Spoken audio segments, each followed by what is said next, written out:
She uploaded a TikTok of me sleeping, captioned, "Imagine waking up next to this every day." So I quietly packed my things and left. Now her followers are dragging her while I'm dating someone who thinks I'm perfect. Hey viewers, before we move on to the video, please make sure to subscribe to the channel and hit the like button if you want to see more stories like this. Thanks. Hey Reddit, throwaway account for obvious reasons.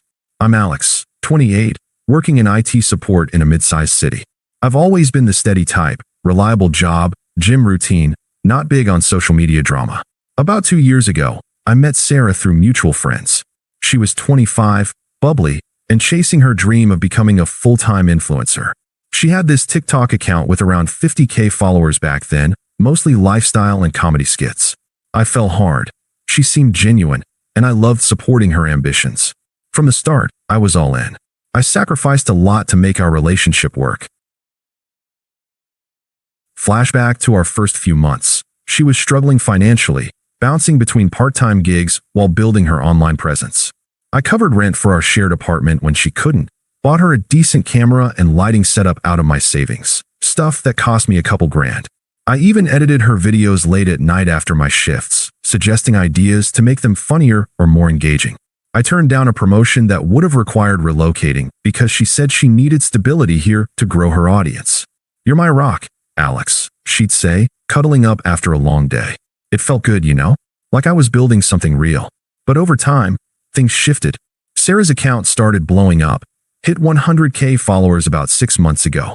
She got obsessed with authenticity and relatable content. That's when the comparison started. She'd scroll through her feed and point out these ripped, charismatic guys, other influencers with six-packs and flashy lifestyles. "Look at how he engages his audience," she'd say, but it always felt like a dig. "You're so comfortable, Alex." It's cute, but sometimes I wonder what it'd be like with someone more on my level. I'd brush it off, thinking it was just her venting about work stress. I mean, I wasn't shredded like those guys, but I kept in shape, and our life was solid. We had date nights, inside jokes, the works. Then came the emotional abandonment. She'd stay out late at networking events with other creators, coming home tipsy and distant. Her posts got flirtier, dancing videos with vague captions like, "Who wants to join?" I'd see comments from guys hitting on her, and when I'd mention it felt disrespectful, she'd roll her eyes. "It's just for engagement, babe. Don't be insecure." One night, I caught her DMing this guy Jake, another influencer in our city with a bigger following. Nothing explicit, but the hearts and late-night chats stung. I confronted her gently, and she waved it off. "He's just a collab partner. You're overthinking." The real betrayal hit about a month ago. I woke up one morning to my phone blowing up, notifications from friends, coworkers, even some family. "Dude, you okay?" Saw the video, harsh. Confused, I opened TikTok. I barely used it, but had an account to follow her. There it was, a video she'd posted the night before, already at 500K views and climbing. It was me, asleep on the couch after a long day at work. I was snoring lightly, hair messed up, mouth half open in that unflattering way everyone looks when they're out cold. The caption? "Imagine waking up next to this every day, faced with tears of joy, #relationship goals, #real life, #boyfriend fails." She'd added goofy filters, exaggerated drool effects, clown music in the background. The comments were a nightmare. "Girl, run." "Face with tears of joy, he's cute in a dad bod way, but upgrade time." "Why settle for that when you could have hot influencer tag?" My stomach dropped. This wasn't some private joke. She turned me into content, a punchline for strangers to mock. I felt exposed, violated, like my trust was just fodder for her likes. Views kept ticking up, to 1 million by noon. I sat there, staring at my screen, heart pounding. Why? I'd been nothing but loyal, pouring everything into us. Flashback to the week before. I'd surprised her with tickets to a concert she wanted, even though I was wiped from overtime. She posted about the amazing night, but cropped me out. Now this. It was cruel, undeserved. I paced the apartment, replaying our good times, the road trips, the lazy Sundays, but the humiliation burned. I didn't yell or text her immediately. I needed to process the unfairness, the confusion. How could someone I loved do this? She got home around lunch, phone in hand, grinning like she'd won the lottery. "Babe, the video's going viral. We're at 1.2 million already." She didn't even notice my face at first. I set my coffee down, keeping my voice steady. Sarah, that's me in the video. Sleeping. You posted it without asking, and the caption, it's humiliating. She laughed, actually laughed. Oh, come on, Alex. It's just a joke. My followers love the realness. Imagine waking up to this every day. It's hilarious. Relatable content is what blows up. You should be happy. It's boosting my engagement big time. That's not funny to me. It's disrespectful. People are dragging me in the comments, calling me a loser. She rolled her eyes, crossing her arms. You're being so sensitive. This is my career. You knew that when we started dating. If you can't handle a little fun, maybe you're not cut out for this world. Jake thought it was genius. He said it'd get me collabs. Jake? The guy you've been DMing? This is about more than the video, isn't it? She shrugged, smirking a little. Look, Alex, you're great and all. But yeah, I've been talking to Jake. He's exciting, gets the influencer life. You're predictable. Safe. I need someone who matches my energy, not drags it down. Her words hit like a gut punch, but I didn't snap. I just nodded, feeling the weight of all I'd given up settle in. The apartment felt smaller, the air thicker. I sat with it for a moment. The confusion, the silence after her dismissal. Why beg?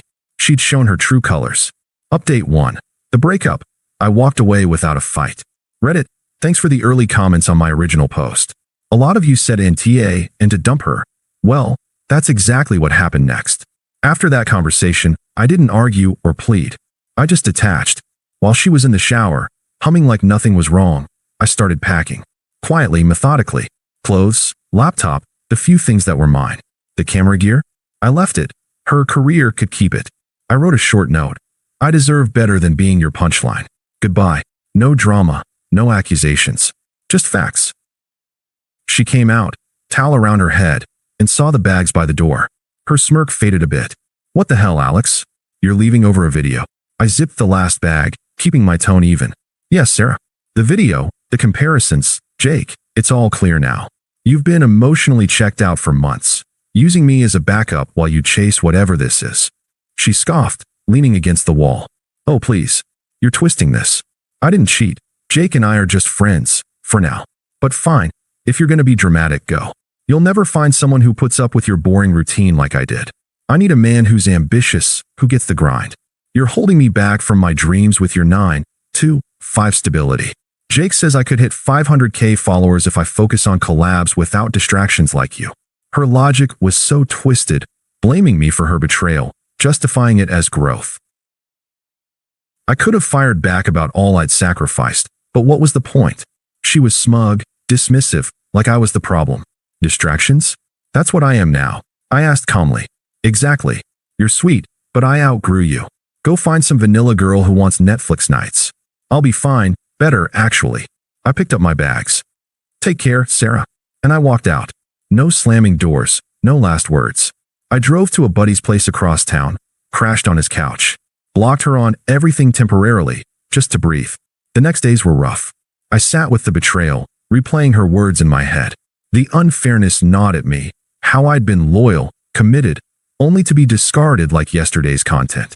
Work was awkward. A few colleagues had seen the video, gave pitying looks. I hit the gym harder, started journaling to process the confusion. Why me? But slowly, the silence helped. I realized this was my chance to rebuild, away from her manipulation. Little did I know, karma was already brewing. But that's for the next update. Update 2.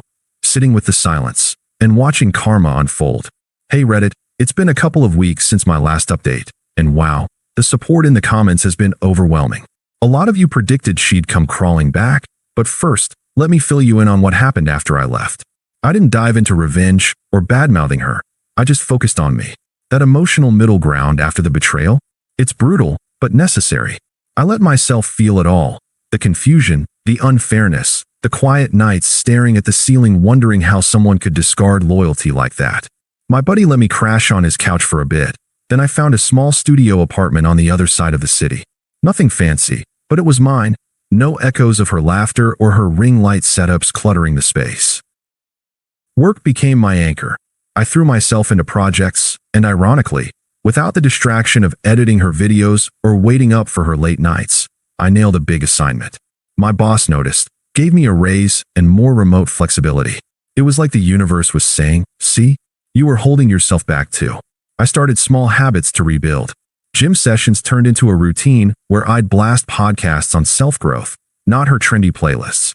I picked up hiking on weekends, something I'd always wanted but shelved because she called it boring nature stuff. Flashback to one of our last good days. We'd planned a hike, but she bailed for a spontaneous collab shoot with Jake. I went alone that time, felt the sting, but now? Solo trails cleared my head. The silence wasn't empty anymore. It was space to process. Why had I let her comparisons chip away at me? I'd been committed, undeservedly mistreated, made to feel like a backup plan.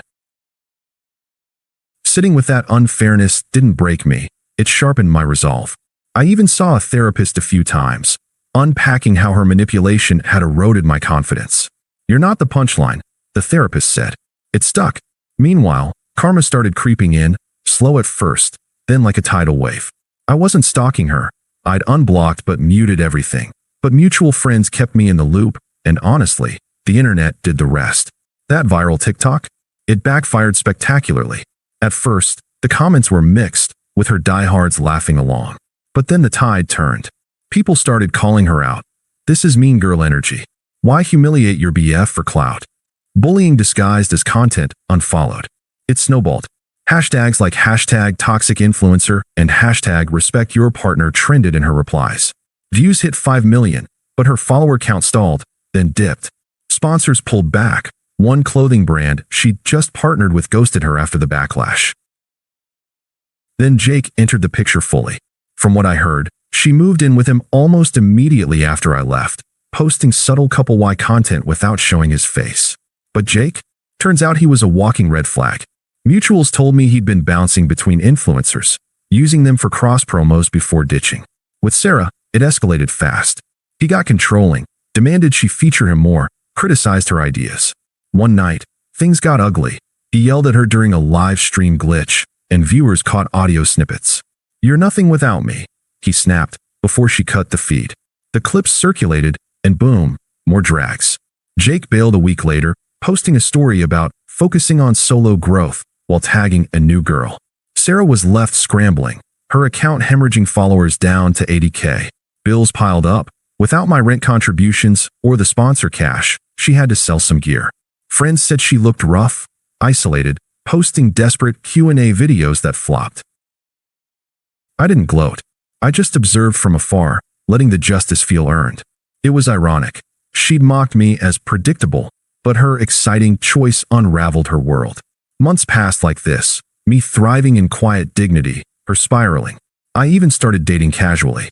Met Emily at a work conference. She's in marketing, down to earth, thinks my IT jokes are hilarious. No filters, no comparisons, just real connection. We'd grab coffee, talk for hours. "You're steady in the best way," she said once. It healed parts of me Sarah had broken. But the story doesn't end there. Sarah's attempts to reel me back in. That's when things got desperate. Update 3. The desperate reaches, texts, calls, and toxic entourage. Reddit. If the betrayal was infuriating, this phase was a masterclass in hypocrisy. About 2 months after I left, the first message pinged through. I'd unblocked her by then, figuring silence was my boundary. It started mild, but escalated quick. Her friends and family? Total enablers, piling on like I owed her redemption. I stayed composed, no emotional hooks. Here's how it unfolded. First attempt, a text at midnight. "Hey Alex, miss you. That video was dumb, I deleted it. Can we talk?" I read it, felt nothing but detachment. No reply.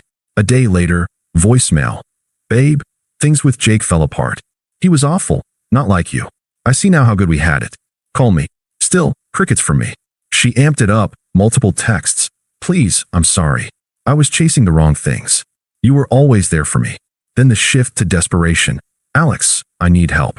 Rent's due, and sponsors bailed after the backlash. You know how hard this is." I ignored it all, focusing on my life. Emily and I were official by then. We'd gone on a hike, and she snapped a pic of us. No mocking captions, just best day with the best guy. It felt worlds away from Sarah's world. A week later, she showed up at my new apartment, must have gotten the address from a mutual. I opened the door, saw her standing there, makeup smudged, looking smaller than I remembered. "Alex, thank God. Can I come in?" I stayed in the doorway, calm. "What do you want, Sarah?" She fidgeted, eyes darting. I messed up big time. Jake? He was abusive, controlling everything. He took some of my savings for joint content and ghosted. I'm broke, alone. My followers hate me now. Comments are brutal. But you? You were safe, reliable. I realize I threw it away. Let's try again. I'll change. No more videos about us. Her voice cracked, but I saw the hypocrisy, framing me as safe, like it was a consolation prize, after mocking it before. That's on you, I said evenly. You chose Jake, the excitement. Remember calling me a distraction? She stepped closer, desperate. I was wrong. Influencer life is fake. Jake exposed that. Please, Alex. I need you. The anger bubbled up then, her true colors flashing. How dare you ignore me like this? After everything I did for us. You're acting like a child. I shook my head. You did for us? You humiliated me for likes. Goodbye, Sarah. I closed the door, locked it. She banged once, yelling, "You'll regret this." Then silence. But she wasn't done. Next came the toxic brigade, her mom and sister, who'd always treated me like an accessory. Group text first, from her sister. Alex, you're being cruel. Sarah's suffering because of that stupid video. Man up and talk to her. Then a call from her mom. Listen here, young man. Family sticks together. She's learned her lesson. Jake was a mistake. You overreacted to a joke. Come fix this. She's crying every night. I answered that one firm. Mrs. Last name redacted. With respect, Sarah chose her path. She dismissed me, mocked me publicly. I'm not responsible for her consequences. Her sister jumped in on the call. Oh, get over yourself. You're punishing her for growing her brand? Pathetic. She deserves better anyway. Funny, I replied coolly. That's what she said about me. Click. Block them all. The attempts peaked there, desperate pleas turning to rage, exposing her entitlement. Power had flipped. She was unraveling, while I built forward. Update 4, final closure, at the party, with my upgrade. Final update, Reddit. This happened last weekend, tying it all up. A mutual friend's birthday party, neutral ground. I figured I'd go since most had sided with me after the full story spread. Emily came too. We'd been solid for months, her support making the past feel distant. Sarah showed up, uninvited from what I heard, probably hoping to corner me. She looked rough, hair unkempt, outfit mismatched, like the influencer polish had cracked. Her account? Down to 60K, posts sporadic and ignored. Jake's betrayal had gone public via a diss track from another creator, sealing her isolation. She spotted me across the room, beelined over while Emily was grabbing drinks. Alex, we need to talk. Privately. I stayed seated, composed. No, Sarah. Say it here or not at all. She glanced around, voice low but urgent. Please. I see now, you were the best thing I had. Jake destroyed me. I'm in therapy, trying to rebuild. Let's start over. I promise, no more online BS. I miss us. Emily returned then, sliding next to me with a smile. Sarah's eyes widened. The contrast hit her. Me, thriving, with someone new who valued me. I turned to Sarah, firm and definitive. Sarah, that chapter's closed. I've built a life where you're just a memory, a lesson in what I won't tolerate. Emily here? She thinks I'm perfect as I am. No captions needed. Remember, imagine waking up to this? Well, I wake up happy now, without the drama. She stammered, hypocrisy exposed. But, I outgrew you. No, that was stupid. You're better off? Wait, you're with her. Yeah, I said, standing. The powers flipped. You're desperate. I'm indifferent. Don't contact me again. It's over. She teared up, muttered something angry under her breath, and stormed out. Partygoers whispered, her downfall on display, my growth evident. Later, her last text, blocked before I read it. I'm done, Reddit. She's irrelevant, powerless in my world. Thanks for the ride. Thanks for watching. Make sure to subscribe to the channel and hit the like button. What do you think about this story? Share it in the comments.